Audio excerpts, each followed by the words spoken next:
This week will be historic, and one that will be watched by millions from across the globe: the coronation of King Charles and Queen Consort Camilla. The momentous occasion, which will take place at Westminster Abbey on May 6, is a symbolic moment that will seal Camilla's place in the history of the monarchy. Her journey from being King Charles's partner and a secretary before finally Her Majesty has been played out over more than 5 decades, and culminates in her being anointed and crowned as the nation's queen. During the 18 years she has been married to the king, the Queen Consort has grown into the role and is now an assured royal host when hosting a reception at Clarence House or travelling overseas. Camilla, 75, is patron or supporter of a number of literacy charities, speaks out in support of victims of domestic violence and champions several animal welfare organizations. Her most significant role is in supporting the king and being the comforting presence that enables him to fulfill his role as head of state. The then Prince Charles first met fun, confident Camilla on Windsor Great Park Polo Field in 1970 when he had just left Cambridge University, a year before he joined the Royal Navy. No marriage proposal came despite the closeness between them, and in 1971, Charles joined the Navy. The relationship cooled as he dedicated himself to duty and long periods away at sea. In 1973, Camilla married Andrew Parker Bowles, a British Army officer, with whom she had 2 children, Tom and Laura, while Charles married the former Lady Diana Spencer in 1981. However, eventually, both of their marriages fell into difficulty.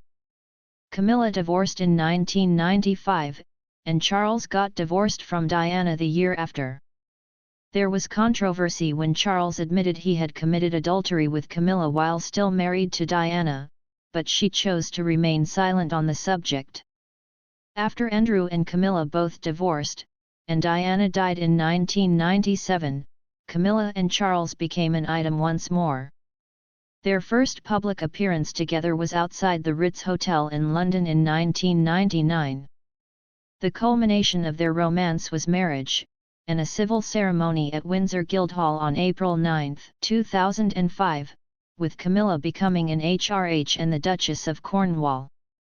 Over the decades, fans have warmed to the Queen Consort and credit her for supporting our new king and becoming his rock.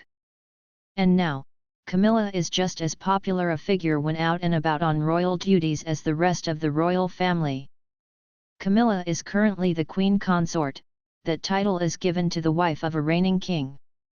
In contrast, the title Queen is reserved for female royals who have become monarch through the royal line of succession. Queen Elizabeth expressed her wish for Camilla to be known as Consort before her death in September. In a message to mark her 70th anniversary of her monarchy last year, she said that when, in the fullness of time, my son Charles becomes king, I know you will give him and his wife Camilla the same support that you have given me, and it is my sincere wish that, when that time comes, Camilla will be known as Queen Consort as she continues her own loyal service. Since the Queen's death, the Queen Consort has faced criticism from her stepson, the Duke of Sussex, in his controversial memoir Spare. Prince Harry branded Camilla dangerous and criticized her attempts to rehabilitate her image at his cost, saying she sacrificed him on her personal PR altar.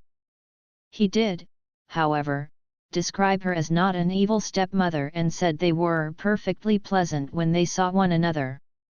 Harry wrote of how he and his brother Prince William endorsed Camilla's relationship with their father Charles, but begged him not to marry her. Shortly after our private summits with her, she began to play the long game. A campaign aimed at marriage, and eventually the crown, with Pa's blessing we presumed, the Duke wrote. But Harry's step-brother Tom Parker Bowles has hit out at the claims, saying, I don't see a